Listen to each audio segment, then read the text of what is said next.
Coucou les petits chats, on est parti pour une nouvelle guidance générale, intemporelle, et prenez vraiment ce qui résonne en vous, pour vous. Et aujourd'hui, je vais faire un visage masqué. Hop, avec l'oracle, les talents révélés.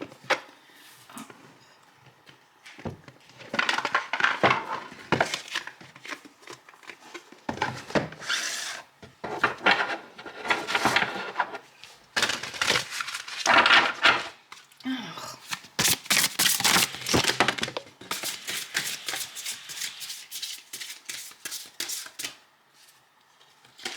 la première, deuxième et troisième. Zo, zo. Et zo. Et un dos. Pour tout le monde, il y a quoi? L'éléphant, assurance, protection, altruisme. Alors, hop, je règle un tout petit peu ça. Voilà. Donc, éléphant, on a protection, altruisme, assurance, le loup. Stratégie, instinct, solidarité. On a le rhinocéros, puissance personnelle, résilience, flair. Et on a l'épervier, bravoure, pugnacité, endurance. Ok, on va aller voir un petit peu avec l'oracle, non, le tarot de la lune et des étoiles.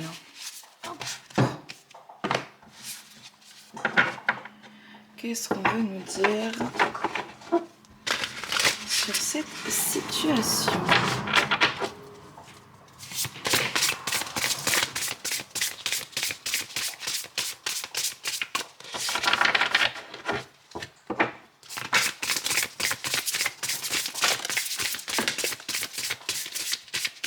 Alors, hop, je les mets correctement. Celle-là, c'était la deuxième, la troisième, la quatrième.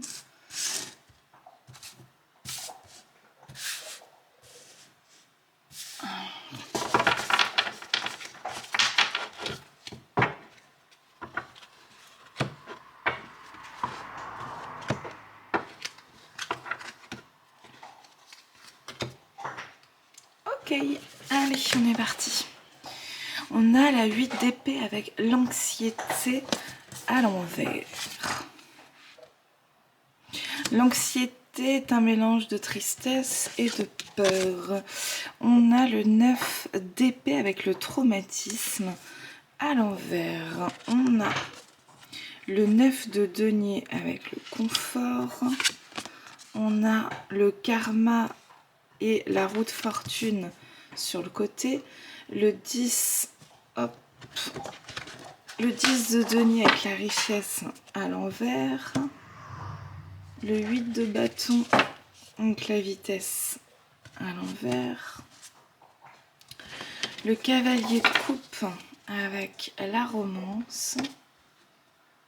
Le valet de denier, perspective à l'envers. Et l'impératrice, nourriture spirituelle à l'envers. Ok, donc il y a 3 domaines particuliers. Il y a un domaine un petit peu du passé, où on a l'anxiété avec les traumatismes, le 8 d'épée et le 9 d'épée, et avec ce 9 de denier confort, où on se dit, avant la zone de confort était... et ce qui a été connu en fait dans le passé était des situations, des lieux, des personnes anxiogènes où il pouvait y avoir en fait une forme de maltraitance, qu'elle soit physique, morale, mentale, etc. En tout cas, il y avait quelque chose qui a pu traumatiser en fait l'enfant intérieur et qui est en train de se couper littéralement. Il y a quelque chose qui est en train de s'inverser là-dessus. On voit en fait qu'il y a moins de peur, moins de tristesse aussi. Anxiété, c'est tristesse et peur. Concernant en fait le passé et les traumatismes qui a pu se passer. Et en fait, c'est comme s'il y avait cette volonté de sortir de sa zone de confort. Néanmoins, il y a quand même quelque chose qui est en cours de traitement, puisque là, on est véritablement en train d'épurer en fait les dernières émotions qui restaient au passé. Les dernières pensées, les dernières croyances, notamment en fait sur l'abondance. De croire effectivement, je peux avoir accès à la richesse, je peux avoir accès à l'abondance. C'est comme si en fait, avec les situations restées dans la zone de confort, qui ont pu émettre des émotions et des pensées plutôt négatives et même déstabilisantes au minimum, eh bien il peut y avoir ce sentiment d'échec, ce sentiment de ne pas être à la hauteur, ce sentiment finalement de ne pas pouvoir y arriver. Et en fait, c'est ça qui est en train de se débloquer. C'est comme si ça, on se disait, c'est bon, moi j'en veux plus, je veux plus de situations anxiogènes, et je veux bien épurer justement ma tristesse, ma peur, mais sans répéter en fait les mêmes situations qui vont me mettre dans la même sauce. Je sors de ma zone de confort et je vais autre part. Néanmoins, le 9 de denier est à l'endroit. Pour l'instant, il n'y a pas encore eu accès au 10 de denier. C'est-à-dire que c'est en cours. Pour passer du 9 au 10, il y a en fait une forme de transition. Il y a un palier à marcher, à marcher, et qui ne se fait pas justement dans la précipitation. S'il y avait cette habitude un petit peu d'aller vite, de pouvoir en fait engendrer beaucoup de moyens d'action, d'être un peu dans l'hyperactivité et beaucoup dans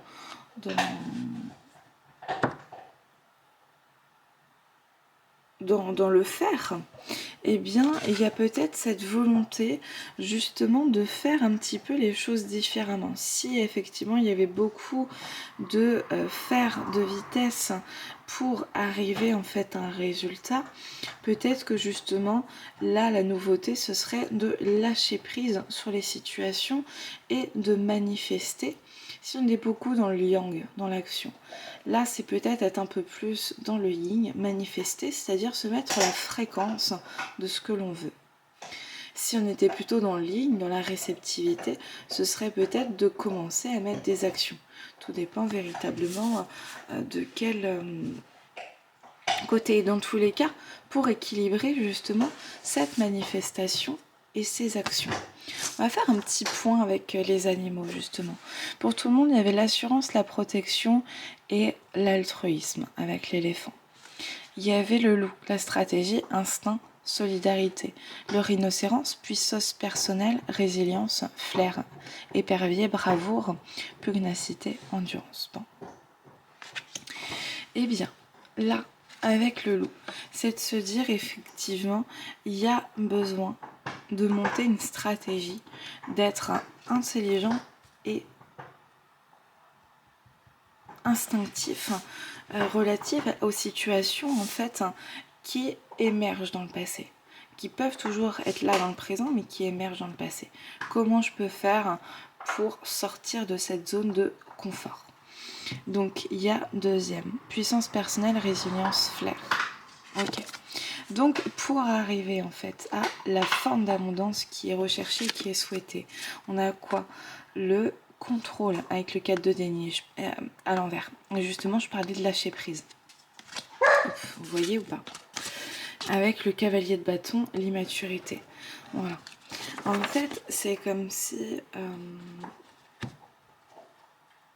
il y avait une peur une peur de ne pas y arriver, une peur de perdre le contrôle, une peur qui prenait en fait la racine dans l'enfance, qui se disait tiens, ma zone de confort c'est la précipitation parce que j'ai dû me presser tout le temps dans la vie. Eh bien, il y avait cette forme de contrôle sur son rythme intérieur, par exemple. Et donc, là, c'est plutôt pour accéder en fait à l'abondance de vie, l'abondance de richesse matérielle, etc. Il y a une partie qui est faite, qui est engendrée, et il y a encore en fait des croyances limitantes sur la richesse et le besoin en fait frénétique d'action. On va aller voir un petit peu plus en profondeur après ces situations. Ensuite, on a hop, le cavalier de coupe avec la perspective à l'envers et la nourriture spirituelle à l'envers.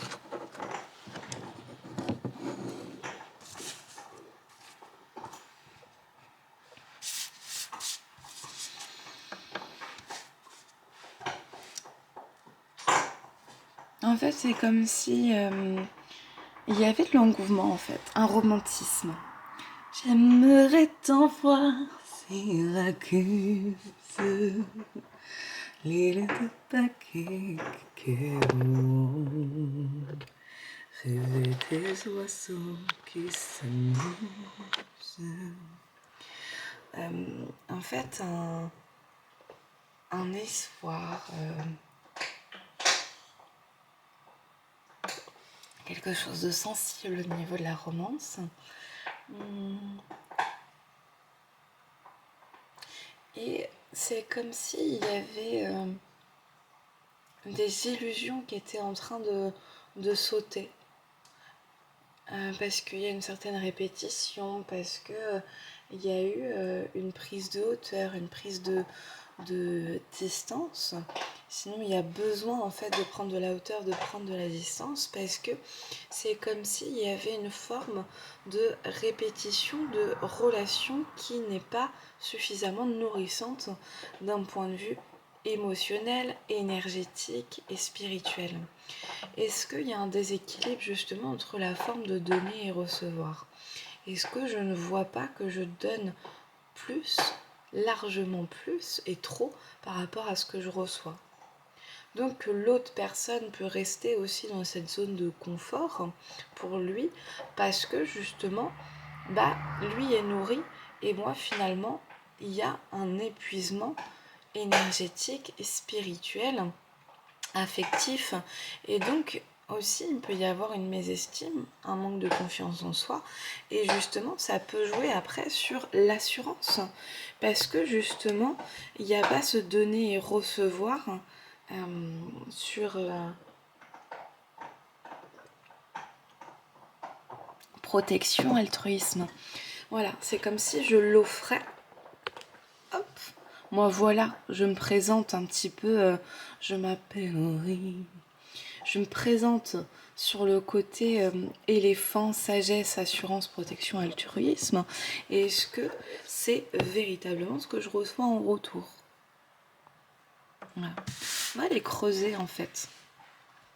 Donc là, on est principalement ici. Hop. Anxiété à l'envers, traumatisme à l'envers et le confort. En gros, il y a eu des situations, une situation, l'enfance, qui a pu être dans un climat anxiogène, traumatisant. J'ai répété plusieurs fois ces climats parce que justement c'était la zone de confort, c'était ce que je connaissais, et pourtant là il y a une ascension. Hop, il y a une ascension, il y a quoi d'autre? Il y a une croissance et un petit dernier.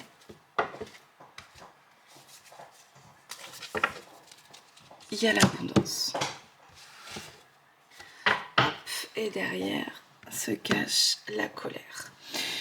Est-ce que justement cette colère a été déniée, refusée, et donc c'est comme si pendant un moment cette colère était à l'intérieur sans y avoir véritablement accès.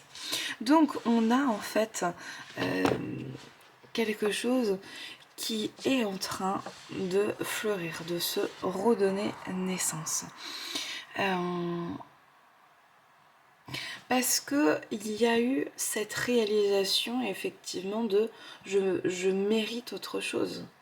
Je ne vais pas continuellement être rabaissée, humiliée, trahie de cette sorte, alors que moi-même, je donne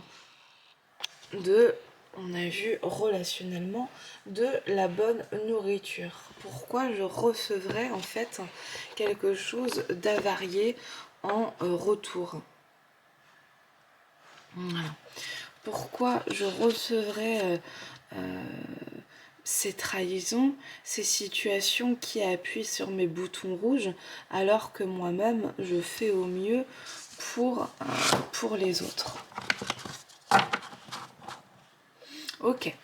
On va aller voir avec l'oracle druidique des plantes. Hop. Un petit message.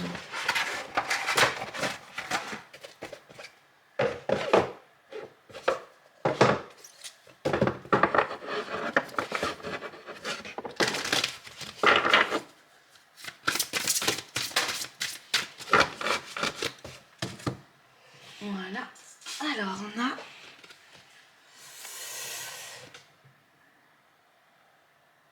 le Vase de loup. Vase de loup.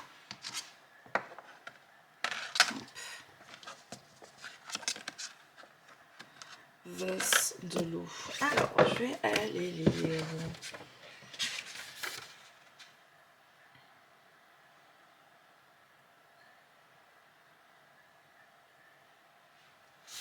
« 96. Mystère, apaisement de la douleur, connexion interne. Les champignons sont mystérieux. Ils poussent dans l'obscurité et se nourrissent de la matière putréfiée. Tirer cette carte signale qu'une chose particulière que vous ne comprenez pas tout à fait arrive ou est sur le point d'arriver. Les champignons sont des symboles des mystères intérieurs. Ils forment de vastes réseaux en dessous du sol, poussent dans l'obscurité et transforment alchimiquement la matière morte en vie nouvelle. Comme les mystères, ils ont des gardiens qui barrent la route à ceux qui n'en sont pas dignes. Mais approchés avec révérence, ils montrent leur monde. Vous liez d'amitié avec les champignons vous confère l'accès à un plan plus profond des mystères terrestres et selon certains, au conte de fées. Cet accès est accompagné de la guérison, de toute sensation de blessure et d'un sentiment de connexion au réseau de l'ensemble de l'existence.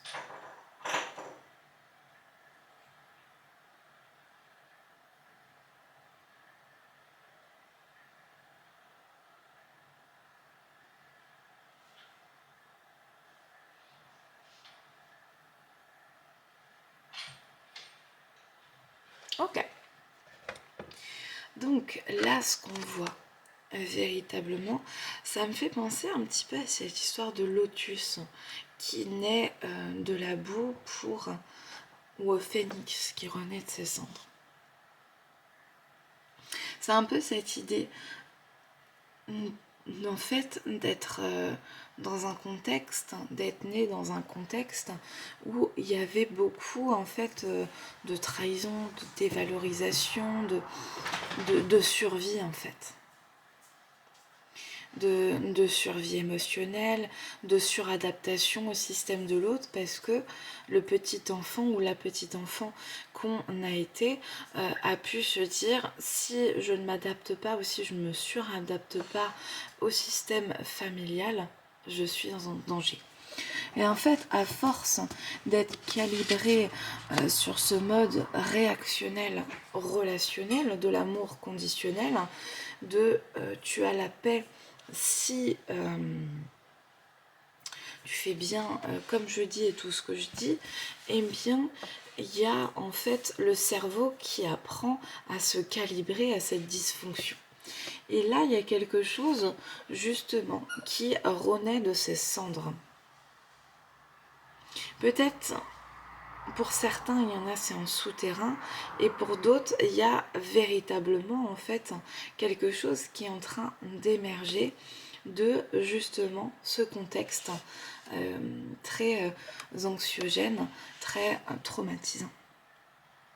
Ascension, croissance, abondance avec la colère. C'est comme si en fait il y avait besoin de légitimer cette colère, cette puissance aussi, cette rage qui a pu être véritablement enfouie, confinée à l'intérieur, congelée, puisqu'il y avait un danger spécifique de pouvoir en fait l'exprimer et la ressortir. Et là, il y a quelque chose qui peut véritablement renaître justement de cette boue, de cette cendre. Voilà. Maintenant, on va aller voir plus particulièrement le tas. Hop, je vais mettre ça comme ça. Hop. On va aller voir le petit tas justement de émotionnellement, qu'est-ce qui rattache encore à l'ancien et comment justement débloquer cette richesse et cette relaxation, ce repos. Parce qu'en fait tout est lié. Quand on est né dans un climat anxiogène et traumatisant, que ça a été une zone de confort, même inconfortable, horrible, mais en tout cas, notre cerveau d'enfant s'est calibré à ça pour survivre. Eh bien, déjà, on est déconnecté de la richesse intérieure et extérieure, puisqu'on est traité comme des cochons. Et en plus de ça, il y a besoin de tout le temps avancer, faire, produire. Comme un petit peu cette mise en esclavage où on doit en fait produire quelque chose pour autrui sans y avoir accès et en plus devoir aller vite et ne pas respecter son rythme intérieur. Donc on peut aussi être totalement déconnecté de ses besoins, de ses envies et justement être attaché et rattaché à un système de croyances et émotionnels, même si on voit qu'une partie est déjà renversée, qui nous coupe justement de cette richesse intérieure et extérieure et de son rythme sain. Alors avec quoi on va voir avec le feu divin des archanges.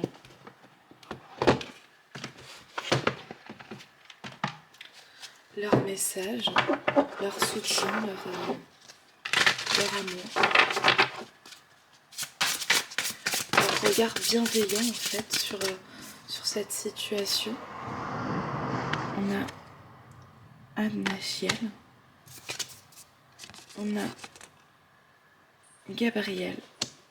Est-ce qu'il y a un petit dernier? On a Métatron. Allez, je vais voir Adnachiel pour commencer le 3.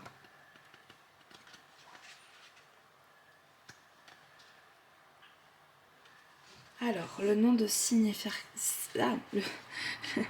celui qui montre la voie. L'aventurier, celui qui brille, il vous aide à accueillir l'individualité, l'indépendance, à accéder à votre esprit de pionnier.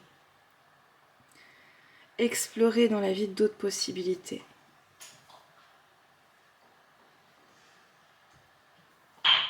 Vous saurez accueillir les défis avec un esprit d'aventure.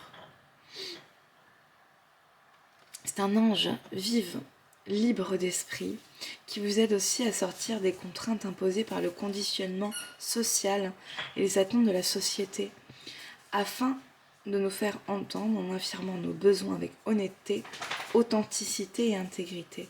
Cet ange puissant est notamment à solliciter dès que vous éprouvez le besoin de vous évader. Il vous permettra d'établir de nouvelles frontières, d'apprécier votre unicité pour que vous brillez d'autant plus. Le petit mantra: il n'y a personne d'autre comme vous dans le monde. Votre raison d'être vous est propre. Croyez en vous et ayez confiance. La vie est aventure. Qui donne du courage, celui qui montre la voie, avec beaucoup de force, de sagesse et de persévérance. On voit en l'observant qu'il a un boomerang peut-être, au retour à l'envoyeur, et quelque chose d'écrit, comme un contrat où on se dit tu peux sortir et tu vas sortir de ces schémas limitants et tout ce qui limitait. Parce que je suis là aussi pour t'aider. On a aussi, avec le 28, l'archange Gabriel.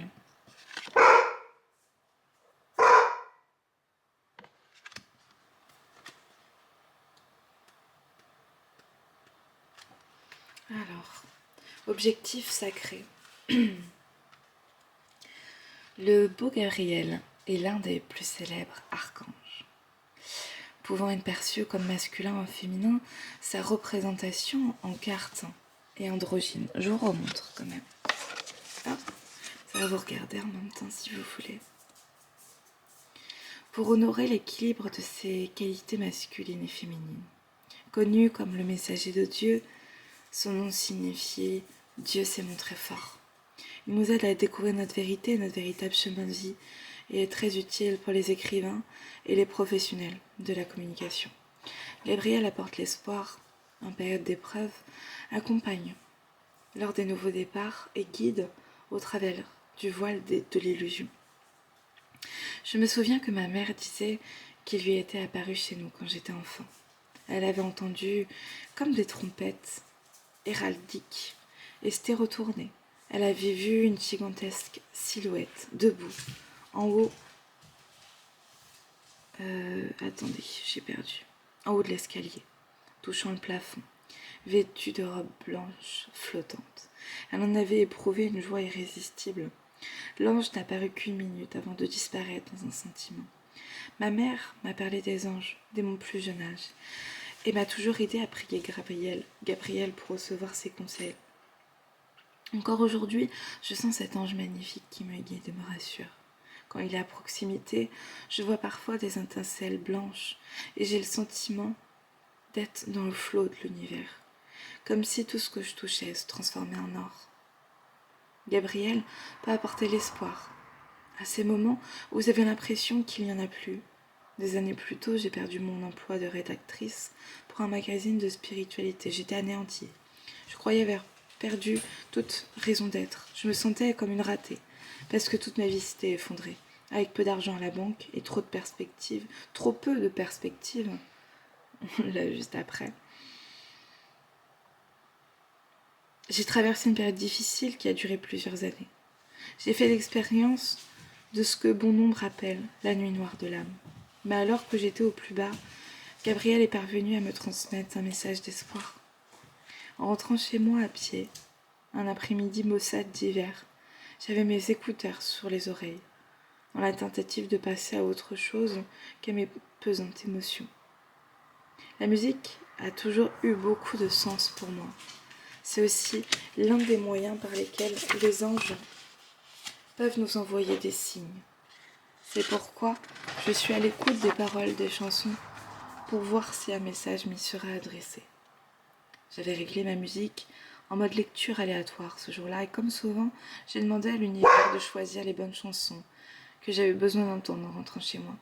Presque au moment où j'y pensais, une chanson commença que je n'avais encore jamais entendue. La mélodie était lente et mélancolique. Avant d'entendre les paroles, j'ai remarqué des picotements familiers et mon cœur qui s'ouvrait de plus en plus. J'ignorais l'existence même de cette chanson alors qu'elle faisait partie de ma collection de musique. Chut, Mac, s'il te plaît. Quand les paroles commencèrent, mon cœur s'ouvrit, tout grand, et les larmes m'en montèrent aux yeux. Je peux voler, mais je veux ses ailes. Je peux briller, même dans l'obscurité. Mais je désire tellement la lumière qu'il m'apporte, mon ange Gabriel. La chanson, qui faisait partie d'une compilation achetée quelques années plus tôt, mais que je n'avais pas encore écoutée, s'était fait entendre ce jour-là, à ce moment précis, quand j'avais eu besoin d'un signe de l'univers. Ce qui était pour moi la preuve absolue que le messager divin, Gabriel, était juste là à mes côtés, en me donnant confirmation que tout allait s'arranger. On ne peut jamais vraiment perdre sa raison d'être, et même si, parfois, on a l'impression de s'être égaré, il est juste possible que l'on soit en train de passer au niveau supérieur. L'univers vous éloigne de toute situation qui vous empêche d'avancer, afin que vous puissiez accéder à un rôle beaucoup plus important quand vous serez prêt. Gabriel et les anges s'assureront toujours que vous êtes sur la bonne voie. Cette carte d'oracle, ces cartes d'oracle sont la preuve que le message que m'adressa Gabriel ce jour-là était correct.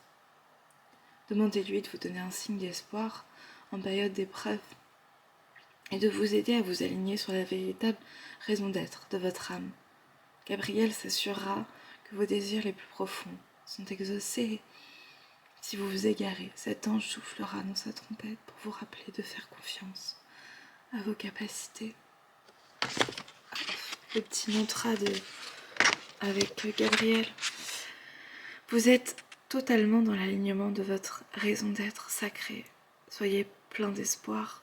Tout se déroule précisément en accord avec le plan divin. Merci pour ce magnifique message. Merci.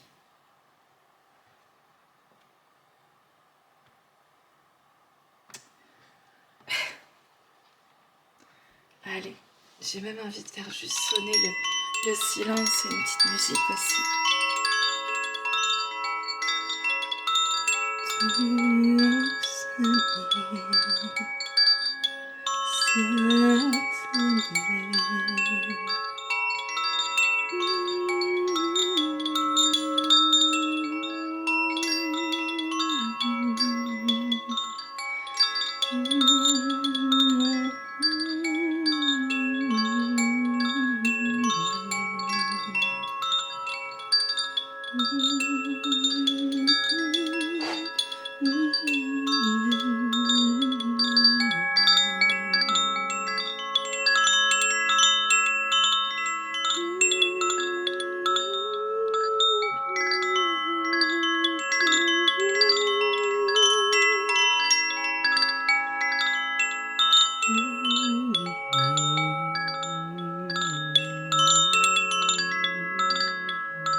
On va aller voir Métatron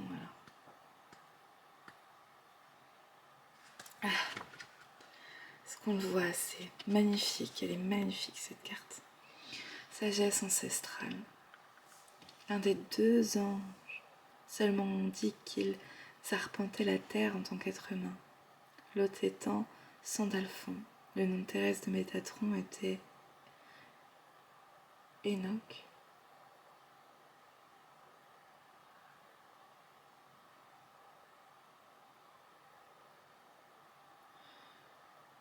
Connu comme la voix de Dieu, en tant que médiateur divin auprès de l'humanité, il siège tout en haut de l'arbre de vie dans la tradition kabbalique.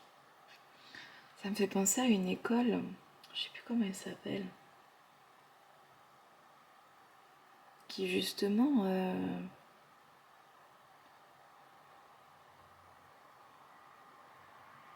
dit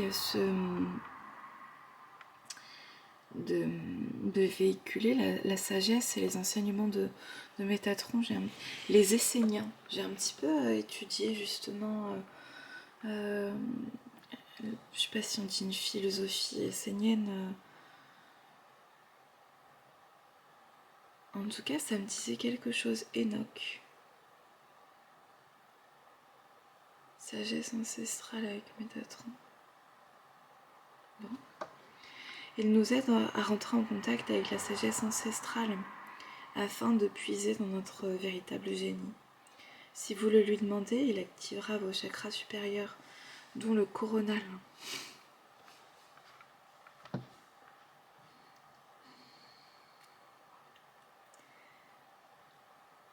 Quand vous serez prêt, il illuminera la mission de votre âme. Ainsi, vous pourrez prendre la voie de l'ascension et devenir la meilleure version de vous-même. Tôt dans mon voyage, en assistant à un stage de guérison, j'ai vécu une incroyable expérience avec Métatron. Mon chakra coronal s'est ouvert et une ruée d'amour pur m'a subitement traversée. Lumière dorée a parcouru tout mon corps, tel un choc électrique soudain. Je pouvais sentir partout des étincelles d'énergie en moi comme autour de moi. A émerger de la lumière éblouissante, un gigantesque ange doré, ses pieds sur terre, mais la tête tout là-haut, dans les étoiles. Ce qui fut remarquable dans cette expérience, c'était qu'elle était de nature totalement holographique. Je pouvais voir l'ange sous tous ses angles. J'avais aussi l'impression qu'il était en moi, que je faisais l'expérience de tout l'univers de son point de vue. Il était curieusement angulaire, son corps semblant constituant de formes géométriques sacrées. Je tremblais de tout mon corps sous l'influence du pouvoir pur qui se ruait dans mon système nerveux.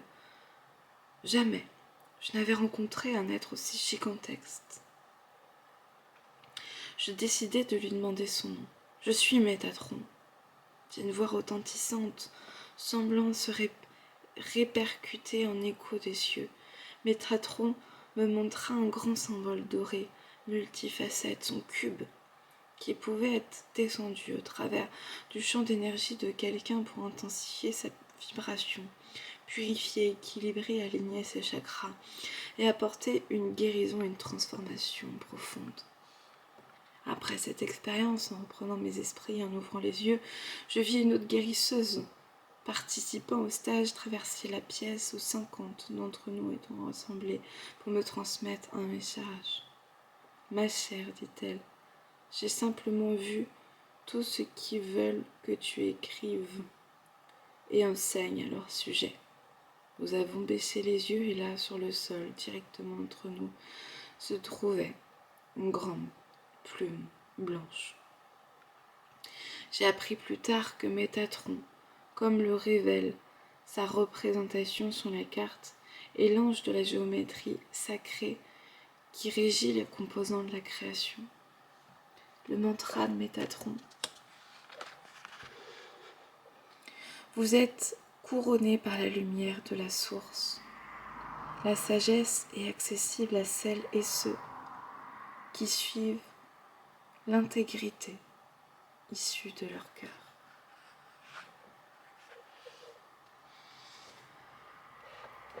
Et je vais prendre aussi en dos de deck. C'est la tielle. En dernier message.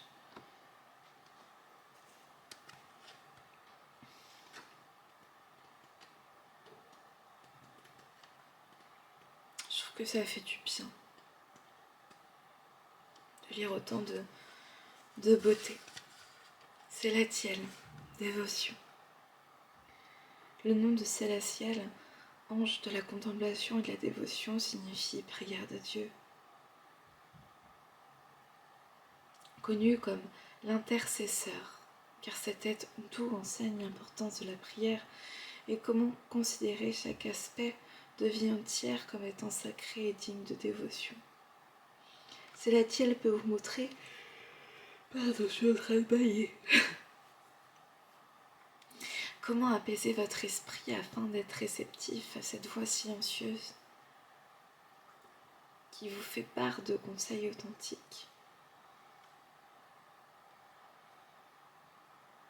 Il peut aussi améliorer votre degré de concentration en vous aidant à éviter les distractions. Célestiel est souvent représenté avec une expression d'humilité sincère sur le visage, les yeux baissés et les bras légèrement repliés sur sa poitrine. Sur sa carte, on le voit balançant un encensoir dont la fumée emporte plus vite au ciel nos prières.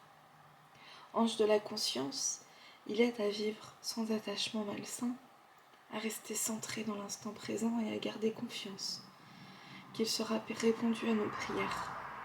Peut-être pas toujours, comme il s'y attendrait. Célestiel nous rappelle que la voix de tout à chacun est unique. Évitez l'esprit moutonnier. Ayez de la dévotion pour vous-même. Et on a toute votre existence est sacrée. Laissez-vous guider par votre cœur. La dévotion se présente de multiples façons, ne serait-ce que marcher pieds nus, peut-être une forme de prière. Amen. Merci.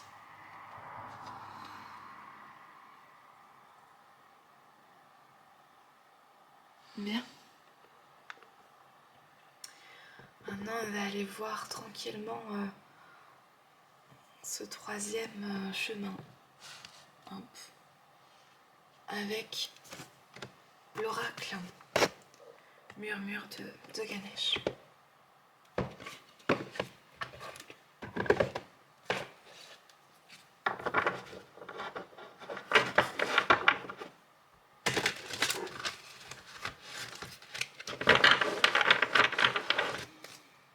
Allez.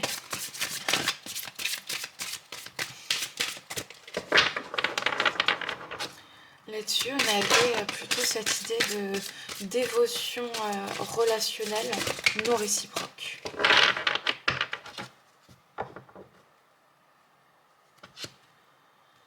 Alors, on a priorité à l'envers. On a révélation à l'envers. Et on a harmonie à l'endroit.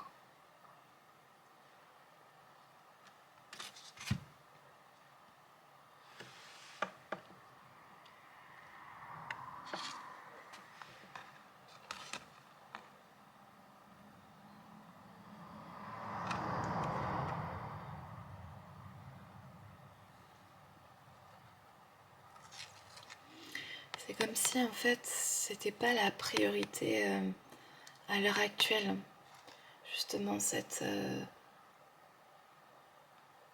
romance, parce qu'il y a une guérison à effectuer justement pour couper le cycle et les schémas de dysfonction relationnelle. Ces schémas où je vais donner des choses positives et je vais recevoir de la merde.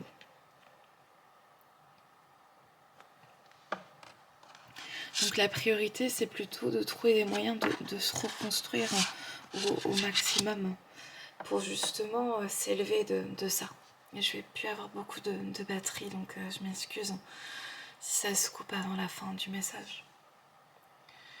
Et c'est comme s'il y avait justement une résistance encore à prendre conscience que c'est pas totalement juste et équilibré. Comme si une partie de soi, de toute façon, restait accrochée un petit peu à ce déséquilibre et trouver ça normal. Parce que ça a été appris. Hein. C'est pas... tout en ayant cette recherche d'harmonie et d'équilibre. Et peut-être justement il y a cette suradaptation pour faire en sorte de trouver dans la relation cet équilibre, mais au détriment en fait de sa propre paix. On a la sincérité et la concentration. Et en fait, quand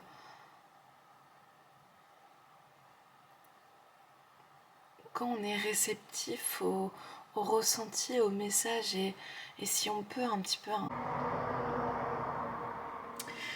En fait, j'ai été appelée à continuer un petit peu ce voyage avec vous. Alors, harmonie.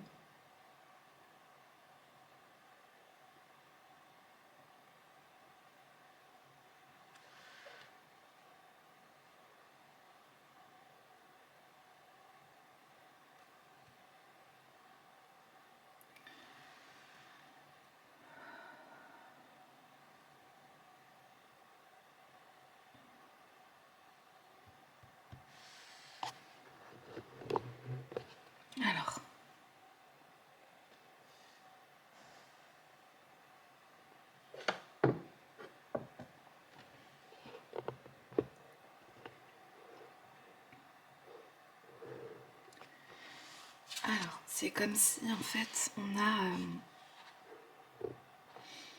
a cette colère.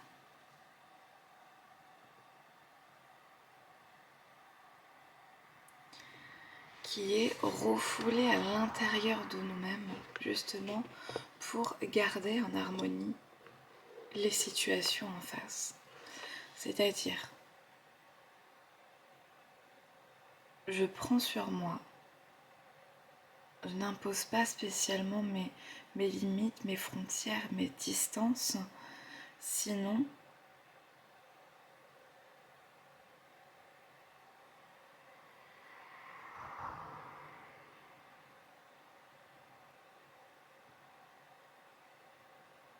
je vais rompre en fait la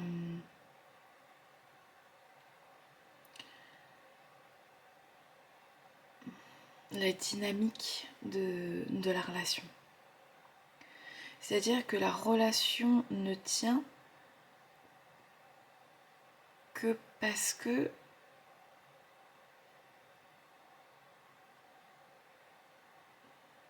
je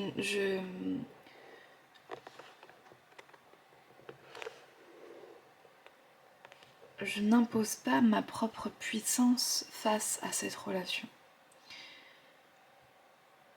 On a vu ici s'il y a eu en fait de l'impuissance apprise. Eh bien, à l'intérieur de soi, il peut y avoir énormément de colère qu'on ne ressent même plus. C'est universel, hein. Tout le monde ressent de la colère. Et là, peut-être que cette réponse en fait a été bloquée à un moment donné. Et c'est comme si en fait en effet miroir, on n'était pas la priorité de l'autre. Hop, moi l'autre, je lui tends ma coupe et je ne suis pas sa priorité en effet miroir. L'autre, je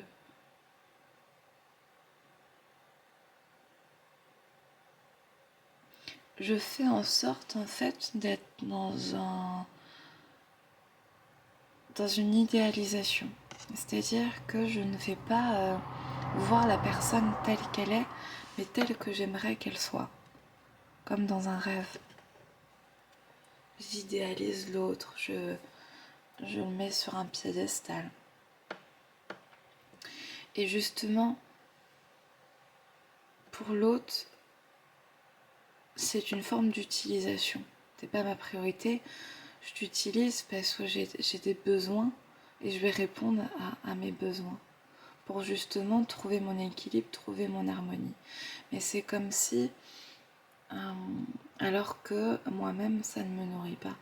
Et il y a une partie de soi, en fait, aussi, qui crie ça, qui crie « tu n'es pas ma priorité, toi non plus, tu n'es pas la personne que je recherche et que je veux, en fait, prioriser dans ma vie » pour justement être en harmonie avec moi-même et chercher en fait grâce à la prière, grâce à la lumière de cette situation, comment je peux arriver en fait à trouver cette harmonie sans passer par cette relation, cette situation qui réactive en fait ma colère.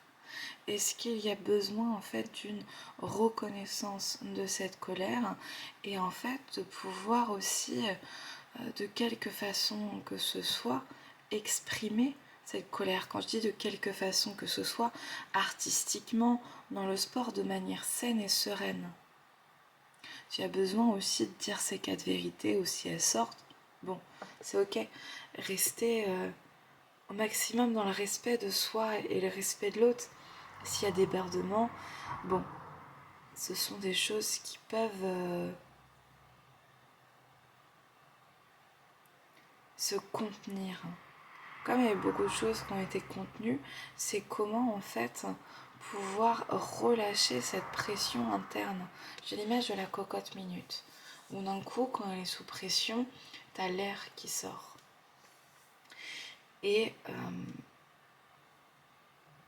c'est un peu ce même phénomène. C'est comme si ces émotions, elles sont en train de pousser. Donc l'anxiété, la tristesse, un mélange de tristesse et de peur, et la colère.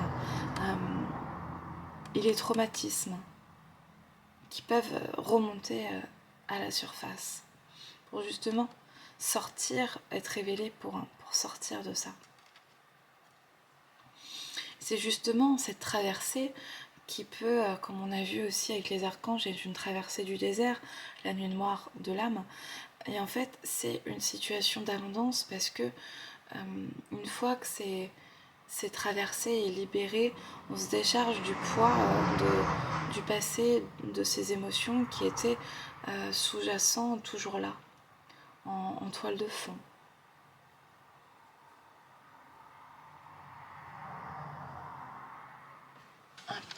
On va aller voir le tarot de l'argent d'Émilie Morel. Magnifique tarot, je trouve.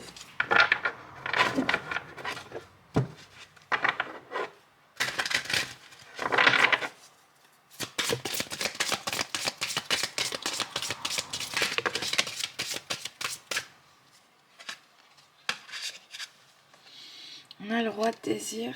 Hop, je vais pas montrer là. Il est tombé un peu sur le côté. Et on a l'as de fréquence et le 8 de désir. Hop, je vais mettre ça comme ça.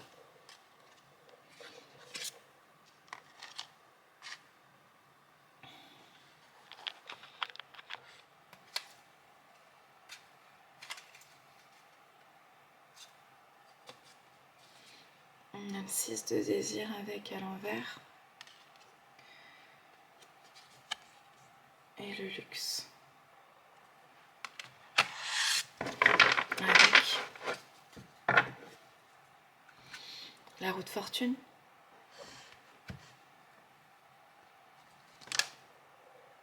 L'éthique. Et le 3 de désir à l'envers. On sort du rêve, du cauchemar plutôt. Alors, c'est comme si en fait il y avait une situation d'emprise où on a pu être déconnecté de son propre pouvoir, de son propre désir justement, par une personne ou des situations, une situation qui imposait justement son désir et sa fréquence là on voit cette fréquence un peu psychopathe, ça peut être autre chose bien évidemment, mais cette fréquence de peur. Voilà, c'est comme s'il y avait eu cette habitude de vivre dans la peur que ça avait créé une grosse anxiété, puisque forte tristesse et forte peur, des états de panique parfois, etc. Et de vivre là-dedans, c'est comme si il y avait eu ce besoin de chercher à l'extérieur une sécurité qui apportait en fait justement cette dose d'insécurité. Je crois que c'est Aretha Franklin qui avait dit ça sur son mari, qui a dit merci parce que tu as su me protéger du monde extérieur, mais tu n'as pas su me protéger de toi-même. En fait, parfois, on a besoin véritablement d'être protégé et on ne se rend pas compte que que cette protection nous amène parfois à attirer justement le bourreau qui va planter ce couteau dans notre propre dos. Et ça avait créé en fait une sorte de vieillissement du désir, c'est-à-dire que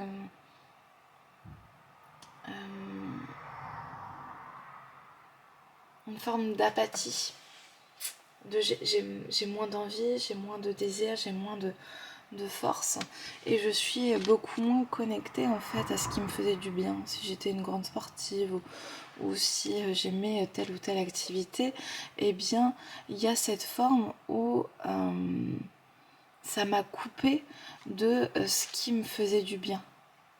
Ça m'a coupé de ce qui me faisait plaisir, de ce qui me mettait véritablement en joie. Et c'est comme si, en fait, il y avait ce grignotage qui se faisait petit à petit, ce gaslighting, ces allers-retours, une violence, ce dénigrement, peu importe sous quelle forme que ça va apparaître. Et en fait, qui mettent dans une forme de rêve et de désillusion de finalement j'ai trouvé ma famille. Voilà. J'ai trouvé mon âme sœur, j'ai trouvé ma famille, j'ai trouvé ce qui me faisait du bien.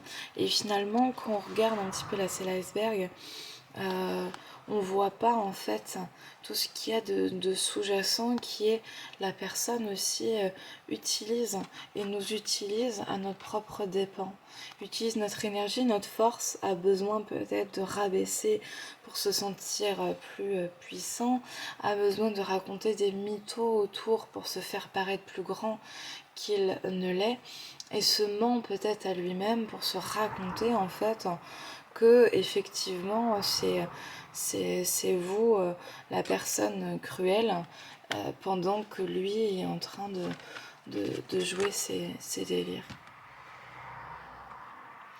Et c'est comme si il y avait une forme de rêve et les personnes arrivent en fait à s'engouffrer dans le rêve en te disant tiens, je sens que tu as besoin, tu as manqué de cette famille aimante, tu as manqué de structure, tu as manqué de joie.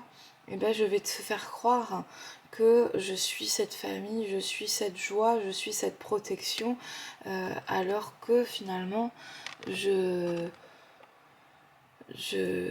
fais en sorte qu'il ne reste que des miettes de toi. Et justement, il y a des choses qui sont en train de bouger, qui sont en train de changer, et juste grâce à cette prise de recul, cette prise de distance, et justement se dire stop, se dire moi je veux pas être traitée de cette façon, je veux pas être traitée comme ça, je veux pas être vue comme ça. On parle du mauvais œil. Le mauvais œil, c'est d'être vu de la mauvaise manière. C'est-à-dire que, je reviens à cet exemple que j'ai dit tout à l'heure, quand on est traité comme des cochons. C'est-à-dire que quand on est insulté, quand on est bafoué, quand on est maltraité, on reçoit des coups de pied, des coups de poing, peu importe, des menaces, des menaces de mort aussi, de la violence, qu'elle soit physique, mentale, intellectuelle, sexuelle. Eh bien, à force, quand on est petit, on n'a pas cette capacité en fait à pouvoir mettre des barrières et dire stop. Donc il y a de l'impuissance. Peut-être qu'on a appris à demander de l'aide, cette aide a été retournée contre nous. On a appris à vouloir fuir et on n'a pas spécifiquement réussi. Voilà, etc., etc., etc. Et que la faute en permanence, elle est rejetée sur soi. C'est-à-dire que soit il y a une minimisation, c'est nous, on s'en sort très bien comme ça, pourquoi toi tu ferais chier. Soit justement il y a ce reproche, non en fait c'est toi. Si tu n'étais pas comme ça, je ne réagirais pas pareil. Je ne ferais pas ça.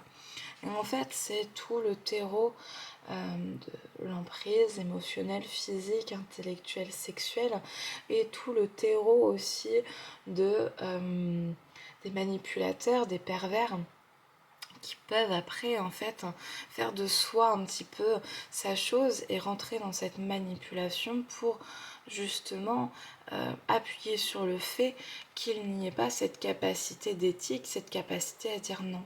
Il y a tellement eu cette emprise, ce piétinage, que la capacité à dire non a tellement été refusée qu'il n'y a plus cette énergie et cette force vitale à des moments de pouvoir dire stop. Voilà. Et c'est ça en fait qui est invité puissamment à retrouver, c'est de dire en fait non.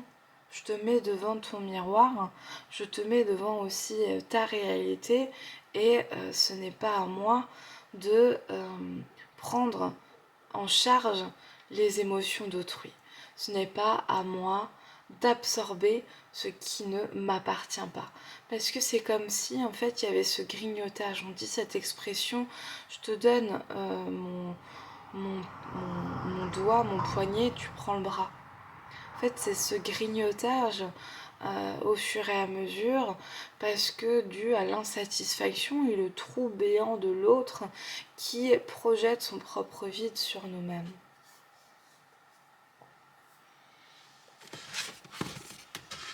Hop, on va aller voir avec l'oracle des druides, justement,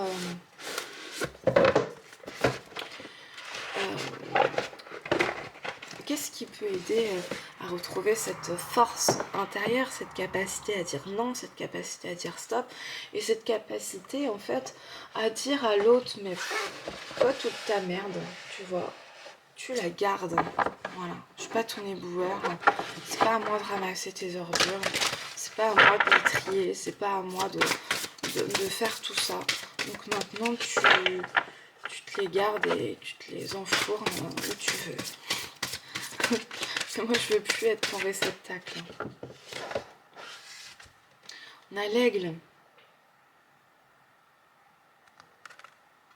L'aigle, on va aller voir son message.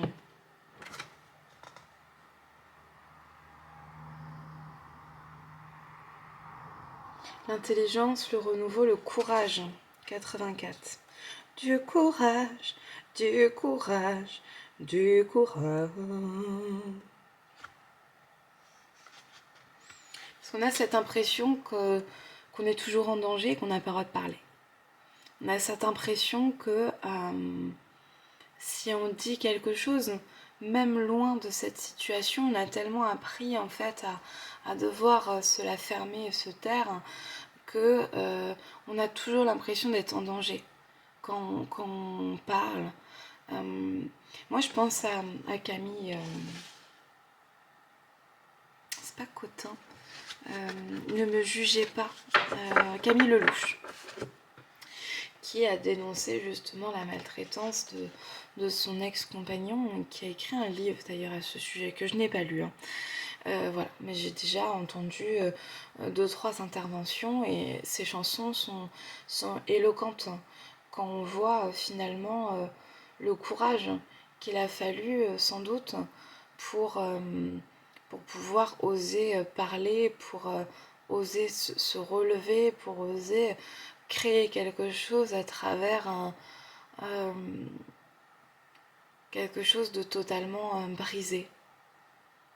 Et on se reconstruit aussi en partie grâce à oser dire non, oser parler, oser mettre des mots, de l'art, du sport, pourquoi pas, ce qui nous fait du bien.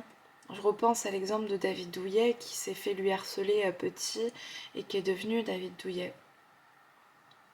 Donc il y a toutes ces inspirations et ces exemples qui montrent effectivement qu'on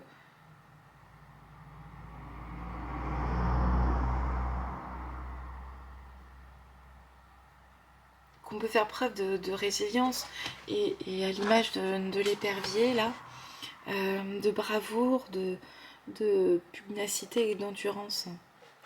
Parce que quand on sort justement de ces situations et justement on voit pas dans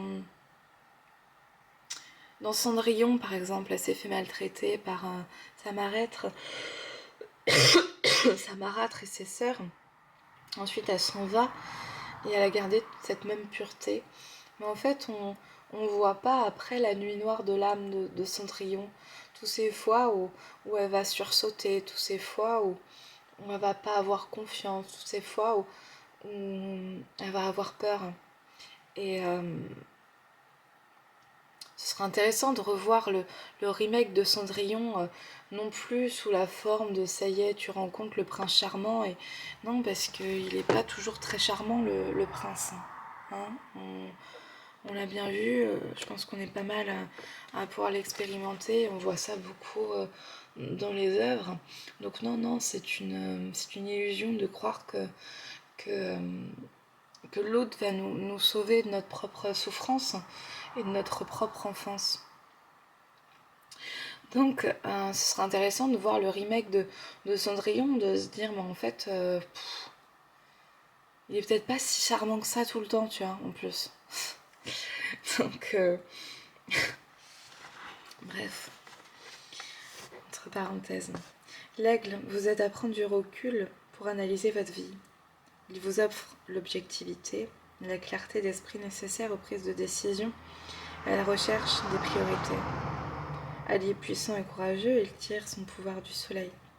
Laissez-le vous aider et apporter dans votre vie le courage et la perception qui vous permettront de vous aventurer sans peur sur de nouveaux territoires. Il vous aidera à vous détacher des soucis quotidiens et à comprendre les idées complexes. Il vous montrera comment plonger au bon moment dans le lac des sentiments pour y régénérer et rajeunir votre cœur.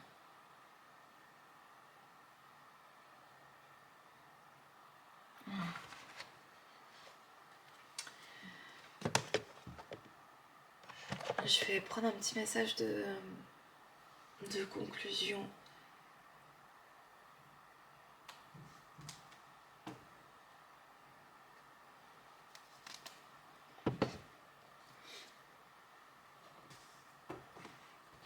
Avec les artisans de lumière. Retournez s'il vous plaît. Hop, je prendrai que ce qui est retourné.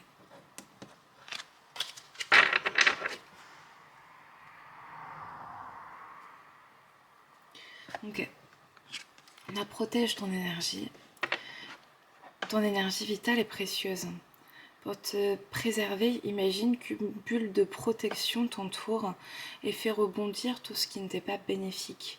Respire et rappelle-toi que tu n'es pas obligé de rester là où tu ne te sens pas bien. Connecte-toi à d'autres artisans de lumière. Il existe un réseau d'artisans de lumière dans le monde auquel tu es invité à te connecter.